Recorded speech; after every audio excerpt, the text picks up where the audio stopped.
Hello guys and gals, and welcome back to another episode of Haunted Gaming. This time we do September 2014's creepypasta of the month, called What You Deserve, a Sims 2 creepypasta. So sit back, enjoy, and most importantly relax while you listen to a Sims 2 creepypasta. I plugged the cable in and looks like it works. My old laptop has had a severely cracked screen for years. The screen only displays a white mess of glitchy pixels, but as far as I can tell, the computer itself seems to work just fine. I had found the laptop when I was cleaning out my attic and figured I'd hook it up to another monitor so I could use it again. Now, the computer is nearly a decade old and has gone unused for years, so I doubt there's anything very useful on it, but I figured there'd be sentimental things on here like digital drawings and videos I'd made as a child. Last time I'd used this laptop was when I was 12. Which wasn't exactly the best time in my life. Regardless, I still want to see what I created at that age again, though. It takes a while to load, but eventually I'm brought to my desktop screen. There are folder files for the school assignments I had done in front of the default background. It was just a facade to make me look more studious, though. I had been failing school at that age. Instead of working on homework, I spent all my time surfing the web and hiding the fact from my parents. It caught up with me, I think, though, glancing sadly at the ruined screen of my old laptop.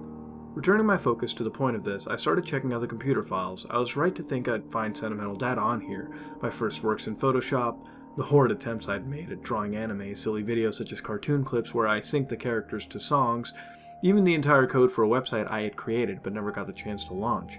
None of those creations are impressive, but they're all important to me. I hadn't had much experience with using computer programs at the time, so creating things had been quite difficult. I remember putting so much effort into those projects, causing myself almost unbearable frustration as I tried so hard to become better at what I liked doing. Even now, many years later, I still hurt a bit thinking of the distress it caused. Don't get me wrong, though, I don't regret the efforts I made to create those silly things. I had learned a lot from it. Still, though, I feel like all the pain I went through caused something inside of me to break, and that broken piece still lies in these deceiving and sequential things from my childhood. As I continue to look through the files, I find a folder with a strange, seemingly randomly generated name.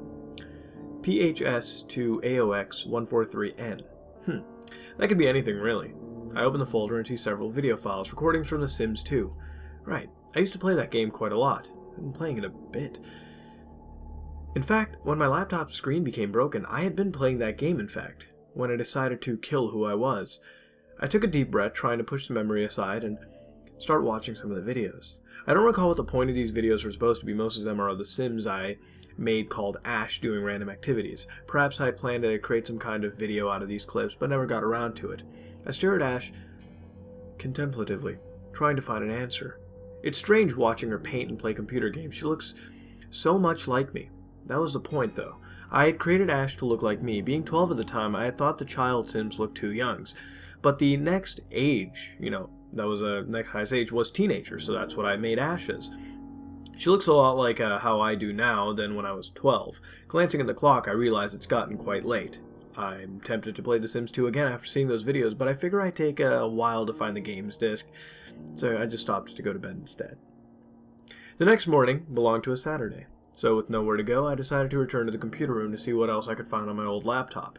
I noticed a paper filled with colorful bars and squares in the printer nearby. I pulled the paper out and realized it's a print test page, to test the ink levels of the printer and its ability to colorize them correctly. Odd.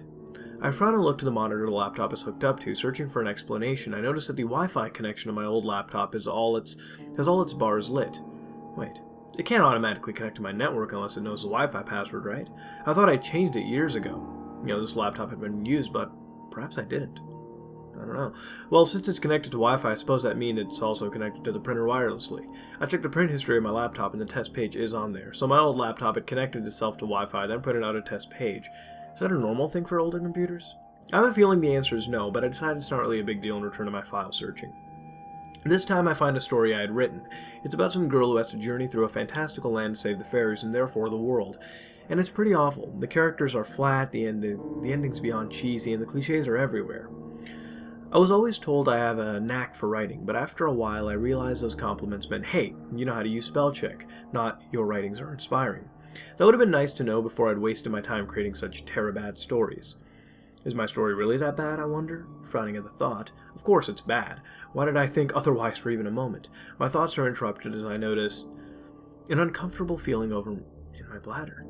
I close the document and head to the bathroom. Passing by a mirror I'd hung on the wall, suddenly my old laptop lets out a loud beep and I flinch in surprise, knocking the mirror over.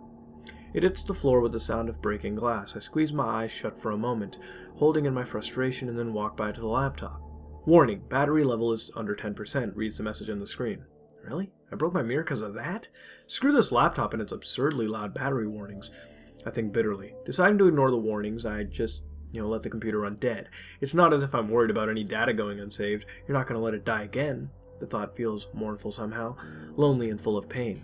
I feel my eyes start to water, but I promptly blink the tears away. What the hell? That was a very sudden emotion. Why did I just nearly cry over the thought of letting a computer's battery run out of charge? It's because you killed it before. Killing it again is even worse. I begin to really question these thoughts. I hadn't killed my laptop, it's still working, and computers can't die in the first place, technically. Besides, if anything, it's my parents' fault for the pitiful state of the computer. You stopped trying after that. You let it die. Okay, another weird thought. You killed us. The thoughts echo through my head in a fit of anger and despair. Okay, alright then. Maybe seeing these sentimental files are getting to me. I'm gonna take a break from this. That break didn't last long, though. I have a paper due soon. Feeling reluctant to use my old laptop again, I decide to disconnect the monitor from it and reconnect it to my desktop computer. This is the main computer I use nowadays, since the older laptop had been in my attic for years. After reconnecting the monitor to my main computer, I press the power button on the tower and nothing happens. I press it again, which results in the same amount of nothing as before. I obviously check to make sure everything is plugged in, and it is. I check the fan for dust and it's mostly clean. I stare into space for a while, then I stare cynically at the power button and then facepalm. Of course it's broke. Of course.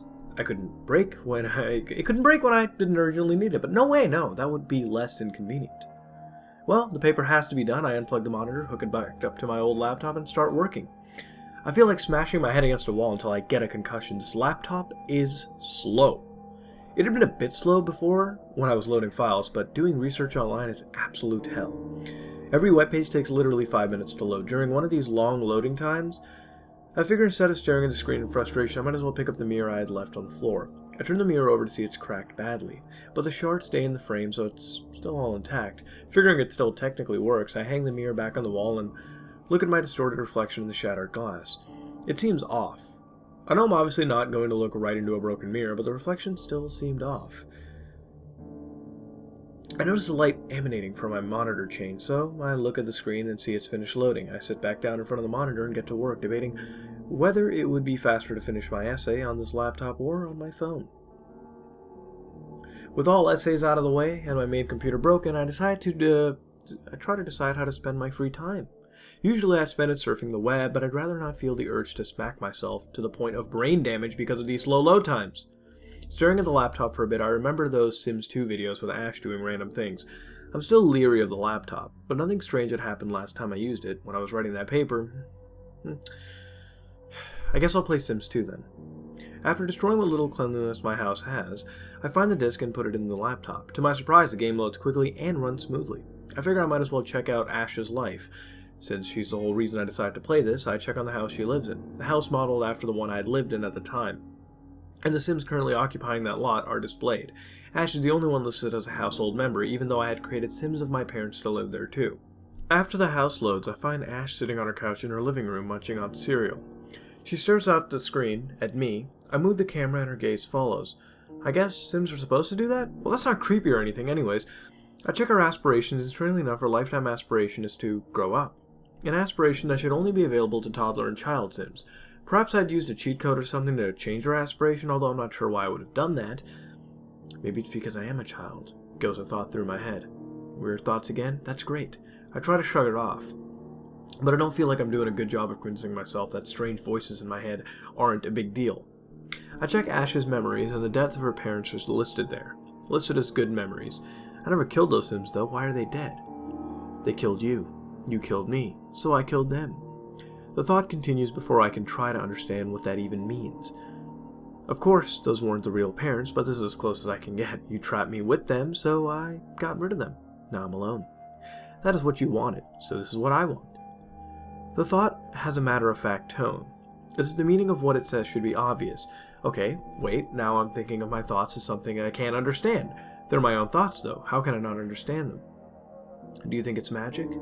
No. Why the heck would I think that? I don't believe in magic. I do believe in insanity, though, and frankly, I'm beginning to think it might apply to me. I find myself gazing at the cracked mirror, as if looking at my physical self would give any indication of mental deterioration. The reflection still looks off. It looks... My eyes widen as I look back to Ash's model, then to the mirror, then to Ash, then back to the mirror. I get out of the chair and move closer to the mirror. I now know why my reflection seems off. Reflected in the mirror is not myself, but Ash. It's hard to make out in the damaged reflection, but it's certainly her. That's not a human. I'm seeing a game sprite in my mirror. Okay, well, fuck it. I slam the door to my computer room and run to my bedroom. I sit on my bed, rocking back and forth. Am I okay? Did I eat something bad? No, that's stupid. I wouldn't have eaten anything hallucinogenic. I look around my room, nothing looks amiss. I feel fine. I go to my bathroom, stare at the mirror. I see only my reflection, looking frightened. I debate splashing my face with water. It's what I see crazy people do in movies, but I decide that's really no way that would help me out in this situation. I'm not crazy though, right? I mean, I haven't felt weird unless I use that old laptop. It used to be a source of joy. Why do I feel so insane around it now? I feel a compulsion to look up what mental illnesses fit my symptoms on the internet, but of course I'm not going back to that laptop. I return to bed, pull the sheets over me, deciding not to turn the lights off. I lay awake for hours and no strange voices speak to me. I eventually fall asleep, nearly convincing myself that maybe that was a one-time event which won't happen again. Nearly. I finally finished my website. I'd been teaching myself HTML and CSS, and I'd finally just now finished it. It was really hard, but really fun. It's so that people can watch cartoons and stuff. I did this thing where, like, you put a video from a site on yours, called embedding, and so then some people can see all kinds of videos so I don't have to upload it. I just have to launch the site now, but I haven't advertised it or anything, so I'll do that later. For now, games. I boot up The Sims 2 and play with the virtual family I made to be based on my own family. Of course, it's not exactly the same. Ash is older than me and her parents don't hate her. They do hate me in real life, though, but whatever. At least I get a house instead of being on the streets. Then again, I guess my parents can't legally kick me out since I'm too young. Maybe they're just waiting until I'm older and then off to the streets I go. Or worse, a mental hospital. Because I'm a problem child. Because I don't suffer enough. Having everything taken away from me is what I need. My parents took my computer before, blocked websites, stole my books, even took my toys, which is stupid because I don't play with them anymore. They said they bought those things so they can take them back if they want. That is true, they did buy those things. They didn't buy The Sims 2 though. I had gotten this game at a raffle at school. It's mine now. Anyways, with my parents, I'm only allowed to borrow what they allow me to use, like my bed and the benefits of living in the house. They say I don't deserve that though. I don't deserve the privilege of school where I misunderstand teachers who send me to the office and students mock me. I don't deserve my room, the one I'm always sent to by my parents, because I'm too much of a burden to deal with. I don't deserve their love. I do deserve to be locked up with loonies, to have nothing. Because once I had enough, but no. How dare I? I'm supposed to be fed dynamite and never explode, but I exploded. Before then, and before now. I've cried, sat alone and cried, waited for hours, and had tear marks stained on my face. Even when I sleep, I dream of screams and angers, all directed at me, its wrath burning my heart's protections and leaving it open to wounds. More punishment is what I need. More punishment is what I deserve, because I haven't suffered enough. Oh, I totally forgot about the game, right? Anyways, I make sure to have all the Sims there happy. I concentrate mostly on Ash, but everyone benefits from the huge amount of simoleons they get from cheat codes. Ash does whatever she wants, like art and computer games. It's what I do, except Ash is free to do it. I'm never free, but I managed to have fun anyways. I play The Sims 2, I learned HTML, and I even started making videos. Took a while to get around, the website blocks though. Lucky Ash, she doesn't have to strain so hard just to have a hobby. Oh well, Ash isn't real, but maybe she could be. I don't know, but I'm sure it could be done with magic or something. Not that I know how to use magic, but someone must. How to find such a person? Maybe. BAM! My door is opened with raging force and slams against a wall. I flinch at the noise. You failed 3 classes! My mom screams from the doorway, father standing behind her. One of her hands is fisted, the other holds my report card. Both hands tremble with rage. Answer me! I'm silent for a bit and just say yes. Why? She demands. I feel my hands clench into fists too. I told them both so many times. It's because I don't understand it. I don't understand the work. It's never good enough. It's always a bad fucking grade. Then they blame me for not asking them for help. But I did ask. I tried to explain it, but I still didn't get it. They were frustrated and yelled at me, always yelling like now. I asked you a question, she says in a voice that's too low, too restrained. She gets close to me, close enough to slap me. I want to exit out of my game, but I'm afraid looking at the screen might set her off. Because I don't get it. Then why didn't you ask for help? I fight back the scream that tries to escape, but I fail to stop the tears. I haven't even touched you yet. Did I touch her? I didn't see you touch her, Father replies. Oh, so I can't cry unless they hit me? Well, surely one of them will soon. But they'll still let me know how pathetic my feelings are. Why are you crying? I haven't even touched you. I try to stop the sobs don't stop. I feel my nose start snotting. Why are you crying? She shakes me. I fall onto the floor. The laptop falls with me. I stay on the floor. Just let me lie here and cry, please. But of course that won't happen. Get off the floor and answer the question. Look at me when I'm talking to you. My face is yanked up. What were you doing on that computer? I tell the truth. I always do. Lying just makes them hurt me more. Playing a game? You're grounded. From everything, says Father. He picks the laptop off the ground, meaning to take it from me. Take my joy. Because the little bit I have is unacceptable. You didn't buy that, I say. Father looks at Mother as if to communicate to her how much of an idiot she thinks I am. They think I mean the computer. The game! You didn't buy the game, I'm shouting. It's not yours. You're taking what isn't yours. I'm slapped. Even though they said that they take my things because they bought it, I'm slapped for trying to point that out. You don't deserve this. You have 3 Fs. Failures don't get to play games. Her voice is venom. I stand up and face Mom. You're both liars and thieves. She lunges at me. I'm shoved back and slammed into my dresser. Father gets between us, holds me down and says I can't get back up until I calm down. Until I calm down because I'm the uncontrollable monster who attacked first, yet I'm the one being restrained. Disgusting Mother scowls at me in revulsion. She's referring to the snotty nose I get when I cry. She told me many times how gross it is. She storms out of the room, so Father lets me go. He then leaves too, slamming a door behind him. After telling me to grow up, I'll never be grown up enough for him. They leave me in my room to cry alone. I see the laptop on the ground. It must have been dropped at one point. I pick it up off the floor and see the screen has been cracked, displaying nothing but a white mess of glitchy pixels. But it was all I had left. I learned, I drew, I had fun on it. I press a few buttons to no avail. I turn the computer off and back on. The screen is ruined. They'll never get me another one. The laptop is gone. I deserve it. I bet they'd say that. The incident was more violent than usual, but the physical pain was never bad. It's the things I lose, the hostility I face every day from everyone, but I deserve it, they say. Not just my parents. Everyone. Well, now my laptop is broken. I can't use it. It gave me so much to do in the confines of my room. Now it's gone. I deserve it, right? I deserve to have it broken. I deserve no happiness, and all the crying I do warrants more punishment. The laptop is gone. It's gone. I took a deep breath and exhaled slowly. Don't sob, don't gasp, it's disgusting. I'm disgusting, I deserve nothing. Nothing except to be mocked. I will not cry, I will not play games. I will work and be alone because it's what I deserve. I want to hurt them. I won't. I want to cry. I won't. I want to be happy. I won't even try anymore. So now, stop crying. I sob again. I decide not to cry. Why am I still weeping? My stomach heaves as I sob. It's in something soft. My covers? I wake up to the sound of my own crying. I haven't cried in my sleep for a long time. I calm down as the pain of my dreams begin to fade. That was disturbingly vivid and accurate. My dreams are usually abstract, but that was a clear recollection of a real memory. The day my laptop broke was also the day I broke and accepted reality. I decided to stay as silent as possible because if I didn't talk to people, they couldn't twist my words and mock me.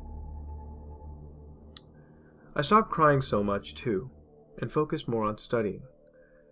I stopped getting slapped around, but being silent had hurt me too. I wouldn't speak of the fact that I never, felt happy, because I was afraid to be considered a problem child again. I used to be so sensitive with my emotions on display. My face and actions would show exactly how I felt, but I've learned to hide. Learned it a little too well, and created a prison for myself. But everyone else was happier with me that way. Perhaps because I'd finally put myself in prison rather than trying to force, into one. Eventually, even my parents got over themselves and let me have another computer. I just earned my digital activities, learning video making and such, but the magic was gone. I no longer felt amazed by my achievements or eager to expand my knowledge. Well, that wasn't literal magic, but the thrill had died. I eventually start to become more aware of the present, and this awareness begins to take precedence over the pondering of my past, right? My old laptop right now has been freaking me out. I saw a sim in my mirror. I saw a fucking sim in my mirror, okay? Okay, figure that one out. I wonder if it's early enough to justify getting out of bed. I look out my window, but it's still dark out. Too bad. I'm getting up anyways. There's no way I'll be able to sleep right now. What do I do, though? My stomach growls. I guess I'll eat cereal then. I'm sitting on the couch in my living room munching on cereal. I wonder if any good programs are playing at this time and almost turn the TV on. Then I hear the printer. I stare at the door to the computer room. Do I dare? I close my eyes for a moment. I don't feel that different.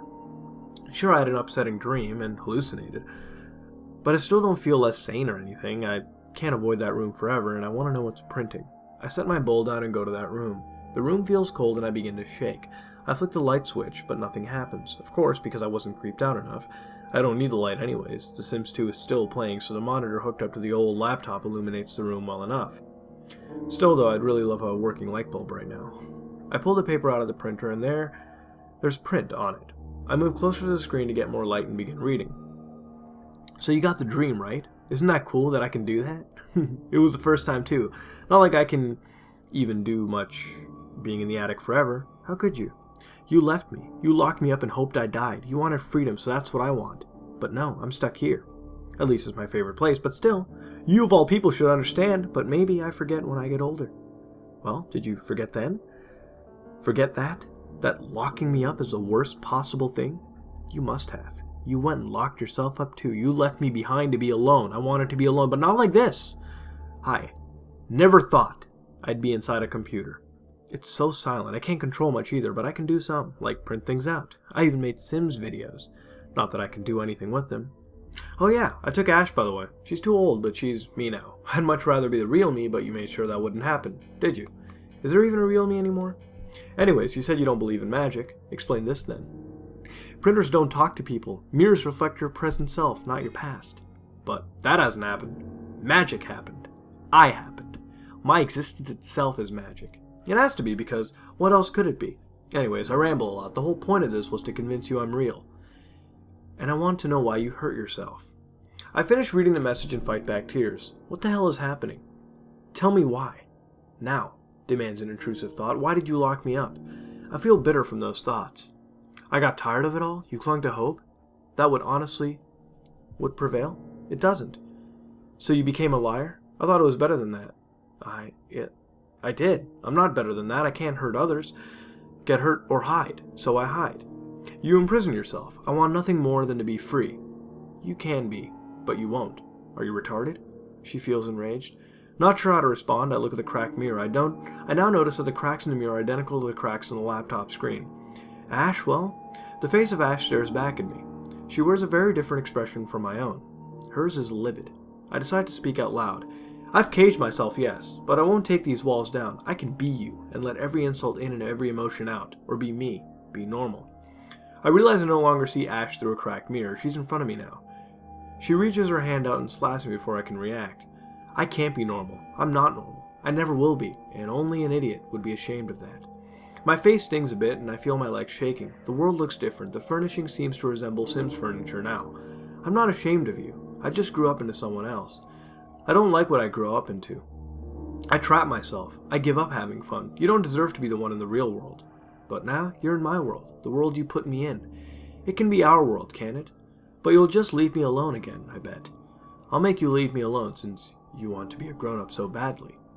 I watch her pull a knife out and I find myself unable to move. You can't change the past, she says, so you can't stop me. She raises a knife and plunges it through my heart.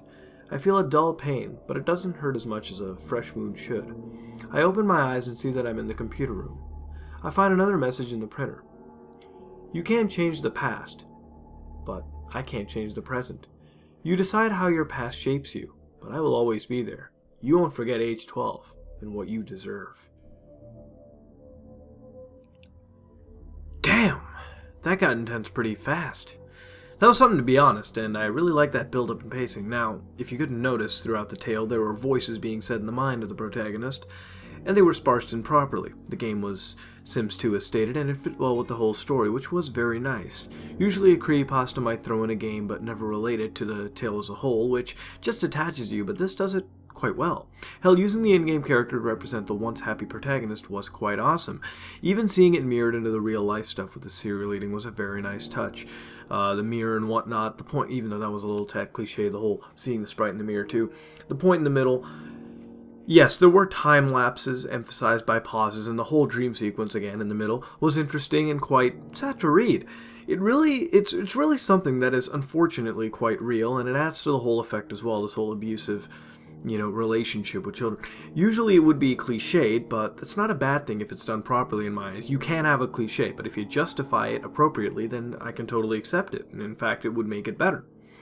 Moving on, you see what once started out as some weird anomaly, but was really the repression of this once happy character at one point, or who seemed to be happy, rather than the shutdown protagonist we have now, completely, destroyed by this abuse and torment, if you will. Usually, it's not the sad tales that I really like to read, but this was eerie, and even though the phenomenon's just a spooky printer, wasn't really scary as it was funny, but I think that's just, the effect of reading too many creepypastas. It still held up, and it, kind of made me think after reading it all. Even the ending, when you got to it, it sort of felt like, is this thing coming out, or is there like a switch going on? Is, the in-game possession going out to the real world, and as it's switching around here, is Ash, taking over? It sort of hit me on there, and then, you get this ending where it does make you really think you can't really escape from the past, you can't change the present, this is where you're at. There's no forgiving, really. But all in all, this is pretty much, what you deserve, this creepypasta, which was September 2014's creepypasta of the month. Do you think it's worthy of the title? Well, let me know in the comments below. What would you rate it, and what would you change to make it better? This has been another episode of Haunted Gaming, and if you like what you saw, then like, comment, and subscribe. This is me, Mudahar, and I'm out.